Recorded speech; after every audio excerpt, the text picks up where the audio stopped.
Hello, I'm Loretta Eleni, and I'll be introducing you to the food and beverage industry. So, food and beverage industry in Malaysia is as diverse as the culture in it, with wide range of processed food and with Asian tastes. This industry is dominantly owned by small and medium enterprise SMEs. In this food and beverage industry, there are many sectors such as cocoa and chocolate products, dairy products, processed fruit and vegetable, food ingredients, herb and spices, and etc. So, the food and beverage service recorded gross output of RM 82.8 billion in 2017 compared to RM 66.4 billion in 2015, with the annual growth rate of 11.7%.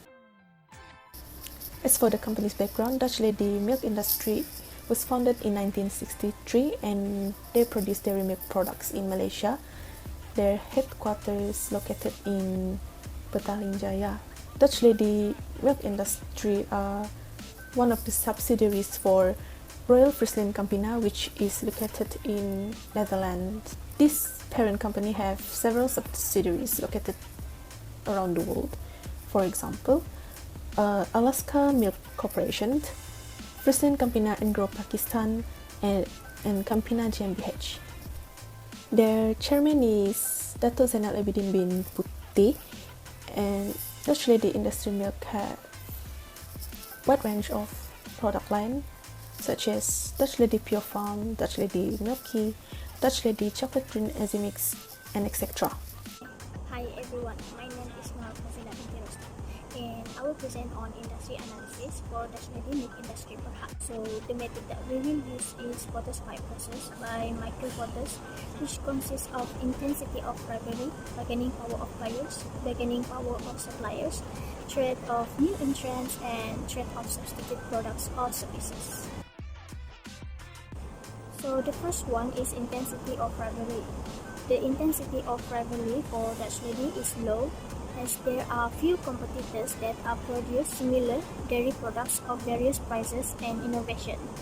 The close competitor for Dutch Lady is Nestle.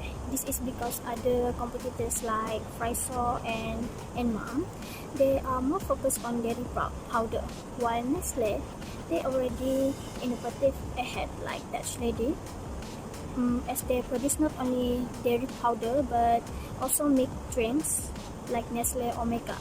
Nestle Omega are famous among adults as it knowingly can reduce cholesterol.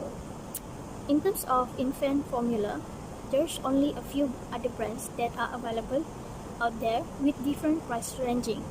The more premium formula segment they are produced, the expenses of their products available in the market. For example, like Lactogen and Enfagro. Thus, Dutch Lady need to keep improved and innovative ahead of their specialty products and formula in order to maintain competitive advantage. Second is bargaining power of buyers. Dutch Lady have weak bargaining power of buyers. This is because shifting to other brands, especially for infant formula, is not easy. Even though expensive products like Enfagro and Lactogen have premium formula segments, not all parents can afford such daily necessity products for their babies. So, because of this, there is high switching cost for Dutch Lady products, as the customer are difficult to replicate at comparable prices that offer good quality dairy products yet expensive to the buyers. Since Dutch Lady is a trust brand among parents with good quality products with affordable price, the customer will stick to Dutch Lady brands. And effective ways to dispose, Dutch Lady need to compete with beneficial dairy products. The more it's good and beneficial for kids, the more parents will stick to the brands. Next is bargaining power of suppliers. Dutch Lady possesses strong bargaining power of suppliers. The major part of current world milk trade is carried out by large organization, which is New Zealand Dairy Board.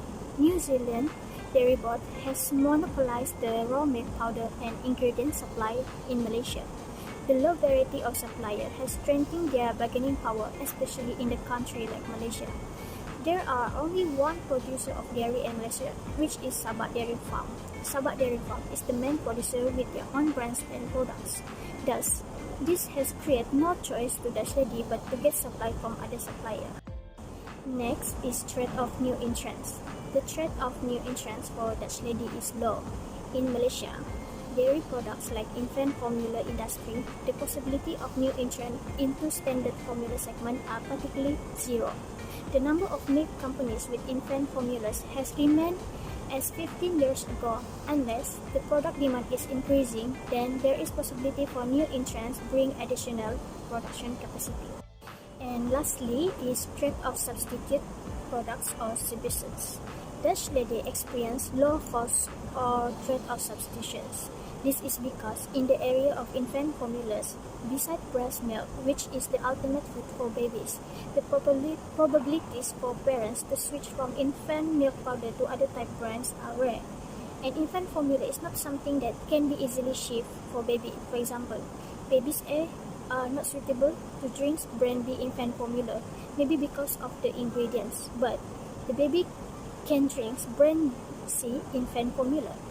Thus, parents does not have choice but to stick with the brands. And also, the high switching costs further weaken the threat of substitutes like Dutch Lady and Enfagro. Enfagro is a premier infant formula which make their product very expensive. Thus, there is only a few markets that can consume Enfagro products. So, based on Porter's 5 causes, an attractive industry is one which offers the potential for profitability to the company. These are the characteristics for attractive industry, which they must have low intensity of rivalry among industry competitors, weak bargaining power of buyers, weak bargaining power of suppliers, low threat of new entrants, and low threat of substitute products or services. Since Dutch Lady has complied with all the characteristics except one, which is bargaining power of suppliers, we can say that the potential profit for Dutch Lady is high. The company can create massive profits from the 4 causes. The company can focus more on these 4 causes, on how they can create or how they can increase their profit potential in the optimal position within the marketplace and find the best possible strategic placement in it. So that's all from me. Thank you. I will pass to the next presenter. Hello Dr. Kamoy, my name is Nurbizia binti Dula and I will be present about competitive strategy analysis. Competitive strategy is the process of developing competitive advantages and earning above average returns for stakeholders. And competitive advantages. A firm is said to have competitive advantage when its profit rate is higher than the average rate of the related industry, and it is said to have sustained competitive advantage when it retains the high profit rate for several years. Next is critical success factor competitive advantage of Dutch Lady. Dutch Lady is number 1 dairy company in Malaysia. More than 55 years, Dutch Lady milk industry berhad, which is Dutch Lady Malaysia dairy milk product have become a daily life choice for Malaysian. Dutch Lady Malaysia also is one of the top 5 strongest brands in Malaysia. It also a first milk company in Malaysia to be listed on the Kuala Lumpur Stock Exchange. Second, the Dutch Lady also adapt in changes. When 2018, Dutch Lady affected by major policy changes such as abolishment of GST in May 2018 and introduction of SST in September 2018. The company has stayed agile in adapting to these changes and keep in mind the affordability of consumers. Lastly, critical success factor competitive advantage of Dutch Lady, which is target market. The target market of Dutch Lady is all ages from the infants to the adults choose dairy milk product from Dutch Lady Malaysia because of the trust for over 55 years. Dutch Lady drink or eaten by people of all ages, and it is not just for a taste, but also the nutrition that contributes to good health. It is also a halal producer for over 50 years and implemented halal assurance system. Dutch Lady Malaysia use cost leadership strategy instead of differentiation. As we know, cost leadership strategy use Low cost. Dutch Lady improved their operational efficiency, which Dutch Lady improved speed market and reach to consumer with lower cost through optimization, current route to market, and consolidation of distributor nationwide. Dutch Lady also established a program of force focused on reducing costs everywhere to drive cost saving and lower price. Dutch Lady also improved utilization rate of the production lines and reduced material and energy consumption. Lastly, Dutch Lady also improved consumer sentiments, whereby Dutch Lady ensured the availability of choices for consumer in the form of product variety and different pack size at competitive prices. Even though the form of product and packaging is different, the price is still affordable by all income level. That's all from me. I will pass to the next presenter. Thank you. Hello Dr. Tamoy, my name is Nur Shakira binti Zulkifli. So now I will be presenting on the corporate strategy analysis of Dutch Lady Milk Industry Berhad. Corporate strategy analysis allows the company to analyze on the capability of the company as the corporate parent company in creating value by being in multiple businesses. It is also to help the company to recognize on how to compete in the industry with several activities related to the same businesses that operates independently. Corporate strategy analysis also helps the company to analyze the economic consequences, either positive or negative consequences, for the company to manage all different businesses under one corporate umbrella. There are two corporate level strategy that involves under Dutch Lady Milk Industry Berhad, which is related diversification and internal development. Related diversification can be defined as when the company are beneficial from the horizontal relationships across different businesses that enables cooperation benefits from the economic of scope, while internal development capture the value created from the company innovation activities. Related diversification, economies of scope allows businesses to leverage core competency and sharing activities between the different businesses. For leveraging core competency, the two brands, which is Dutch Lady and Frizo under the company of Dutch Lady Milk Industry Berhad, are related since both brands mostly require similar skills and knowledge. Also, both brands produce same product, which is growing powdered milk for kids. For sharing activities, the company create synergy by sharing tangible and value-creating activities between the Dutch Lady and Frizo brands. Meanwhile, for gaining market power through vertical integration, Dutch Lady Milk Industry Berhad use the backward integration. Dutch Lady company involved in backward integration, where the company involved in developing and creating their own packaging for their products. So, moving on to the next corporate level strategy, which is internal development. The company focused on diversification of product line for both brands of Dutch Lady and Frizo. Such of the Dutch Lady brand introduced low-fat, high-calcium milk to meet consumer needs. Also, the brand offering limited edition packaging and new flavor of milk. That's all for corporate strategy analysis for Dutch Lady Milk Industry Berhad. Now, moving on to the next presenter. Thank you.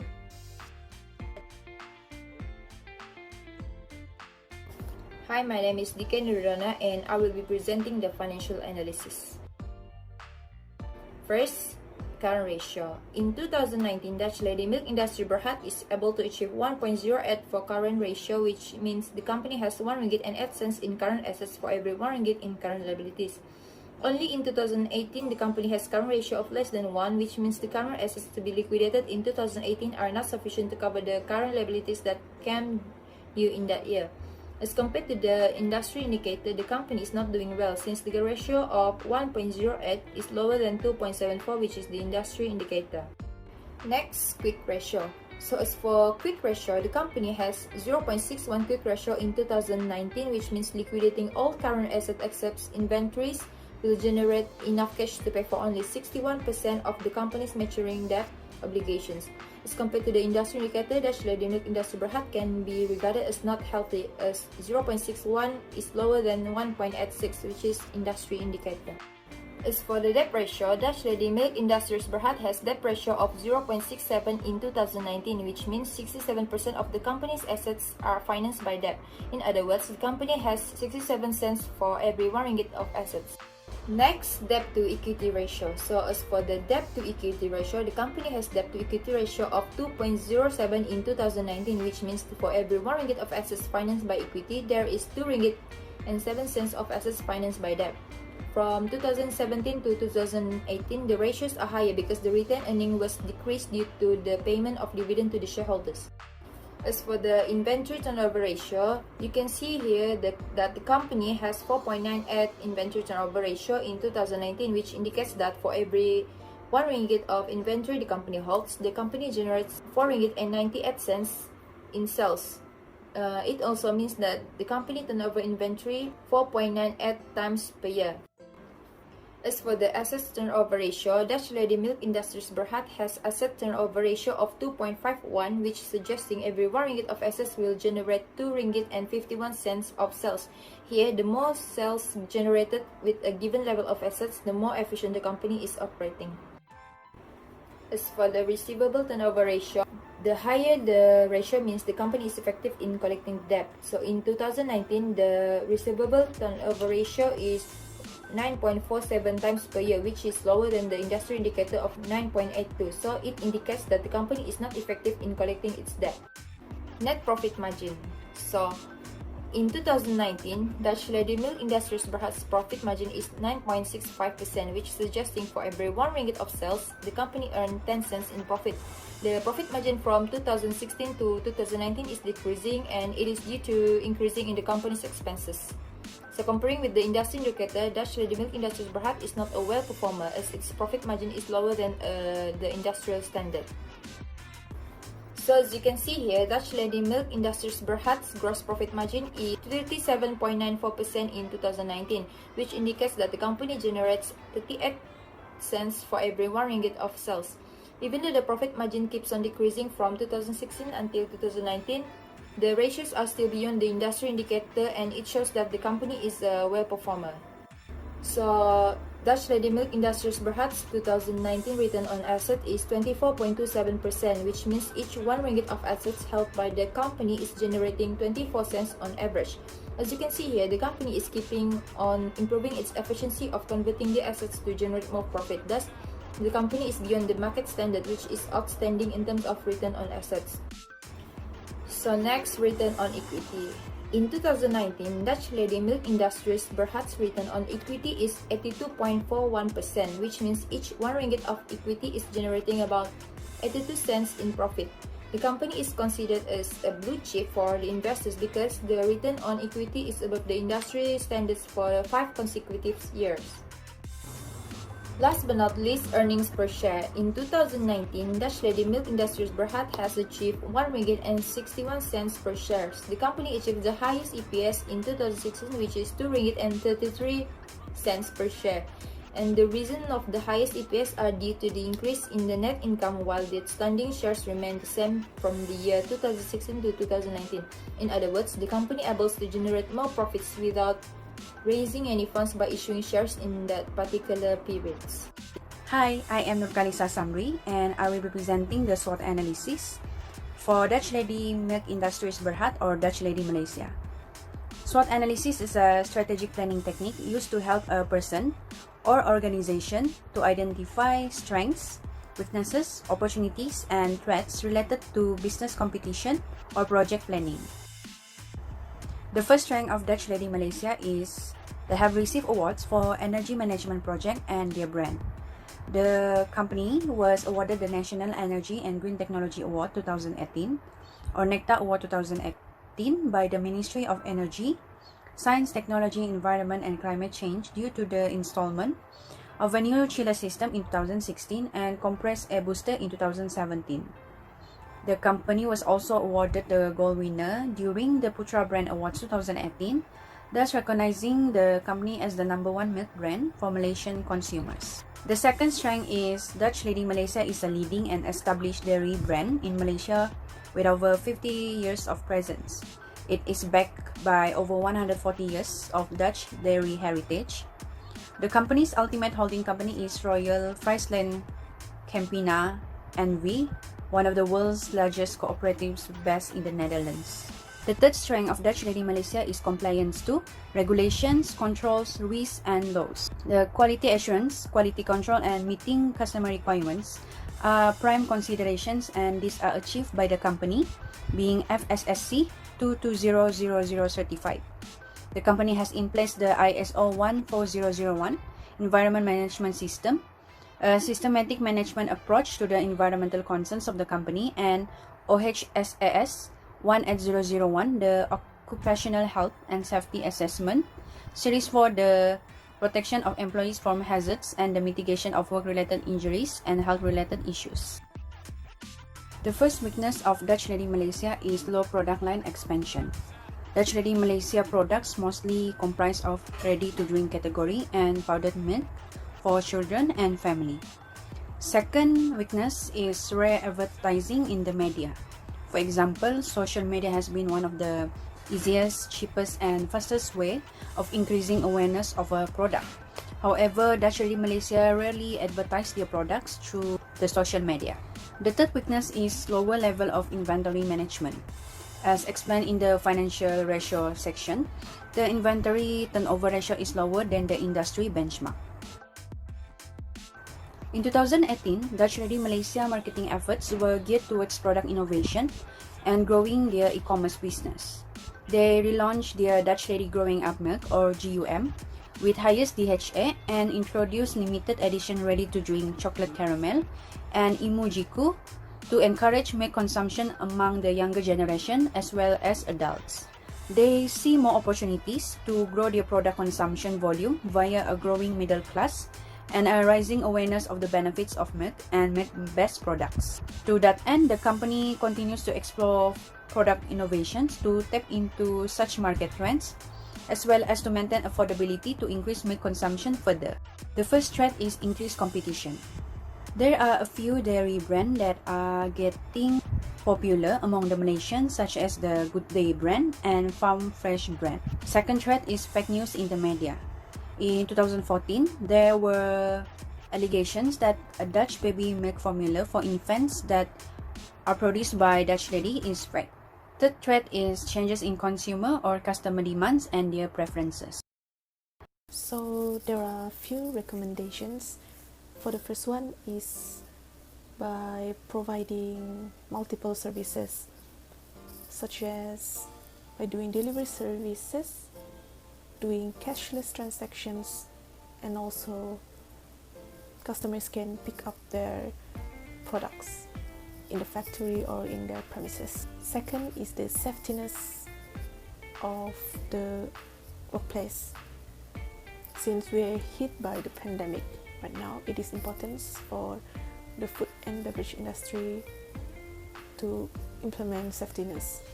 For example, by sanitizing the workplace area, providing masks or gloves, and also provide hand sanitizer in every place in the workplace. So the third one is by improving their marketing strategy.